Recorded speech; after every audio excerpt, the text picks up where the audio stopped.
which means to some people that you don't have to do anything, and I'm saying that's exactly wrong. To be liberated is not to be free of something, it is also to be free for something. When I talk about the disciplines of a liberal faith, I'm talking about it the same way we used to talk about the term the liberal arts, which I know some people mean that there are too many Democrats teaching in colleges. But what it really means is a medieval term. The trivium of the liberal arts meant these were the things one needed to know to be a free person, to be able to know how to live in the world as a freestanding individual and not be subject to other people's ways. What a free person, what an individual needed to know was arithmetic and rhetoric and logic and all those things. Those are the older disciplines. I like to think that worship, service, sacrifice, and study are the disciplines we need to practice in order for us to be free spirits. Because if you're a free spirit without discipline, you become enthralled to whatever comes along later. You become later bonded and slaves to something else.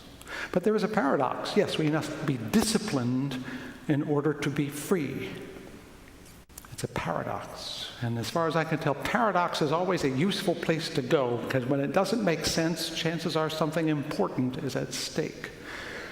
Paradox is a sign of power, something important.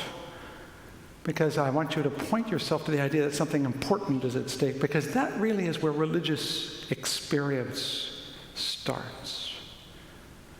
Rudolf Otto in the early 20th century made a difference when he talked about the elemental experience of the numinous, the thing that we all can experience, whether Jew or Christian or Buddhist or Hindu, that moment when we encounter the really real in a way that makes us, like Arjuna, feel our hair stand on end, or like Isaiah, cower in the face of enormous power.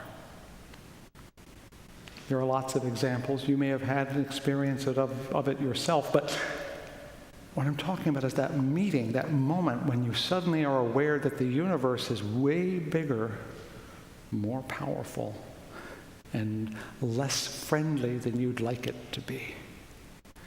When you encounter something that people have called God, but that's just a bad word for saying something that doesn't have a great name. I've had the experience a few times, and that's going to require that I put my glasses on and step out of here, because I got to demonstrate this. I got to tell you, my experiences, religious experiences, have rarely been in church. I'd like you to get over the idea now that you come to church for religious experience. You don't. You come here to learn about religious experiences, so when you meet them out there, you know what to do with them. But every now and then I have had that moment when suddenly I had this sense that something mighty and powerful was about to happen, or that I was in the presence of something bigger than I could comprehend. One of them was, ironically, in Detroit, Michigan, and I wasn't out alone at night. I was actually at the Symphony Hall, and my friend and I, on spring break, had gone to see the symphony there perform Stravinsky's Le Sacre du Printemps. That's French for the rite of spring. And I figured, wow, it's springtime. I should do a sermon about the rite of spring. And as I pondered it, here's what happened. I remembered that moment when I was in Detroit. Now, what you need to know is that Mr. Stravinsky, and I'm going to get my helper to come and visit with me now, wrote this piece as a depiction of rituals of pagan Russia, ancient peoples, before they got really well organized. And he wanted to portray the uncanny, creepy, ancient ways of people, the kind of scary bits. And he started doing it in a very odd way with a bassoon way up at the top of its range. And it's supposed to summon the spirits. And I thought it'd be worth you hearing it. And so I'm going to ask that Marilyn and I give you the first few notes of this, which, by the way, he wrote it for 2 pianos at first. Only later did he put it into orchestral form. But I want you to imagine that you're me sitting in the Detroit Symphony Hall hearing this sound, and I'll describe it later, how it turned out.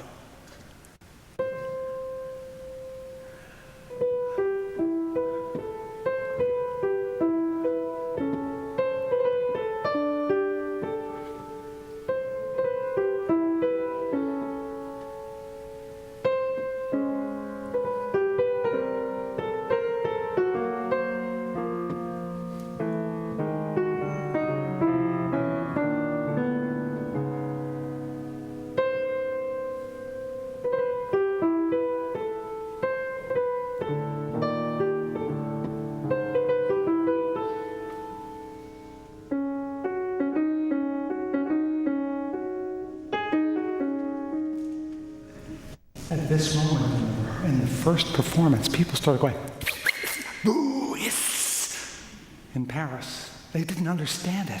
They couldn't quite figure it out. It was very disturbing to them. And then the dancers got on stage, and if you'll notice, there wasn't a nice little beat to which one could dance. And so they were getting mixed up on the stage, and they were colliding with each other. And Serge Diaghilev was yelling in Russian off them off stage, and everything was chaos. But in Detroit, that wasn't happening. What was happening in Detroit was the symphony orchestra was there alone. But this was a very difficult piece, and they hadn't played it in years, and I could tell it was hard. I could tell it was hard for them. The bassoonist muffed up one of the notes at the beginning. And then, of course, if you remember watching Fantasia, it gets more and more elaborate. I remember one part of it. Maybe you remember hearing it when you went to, I'm going to insert something here, don't worry, relax. If you remember Fantasia, it went from a very gentle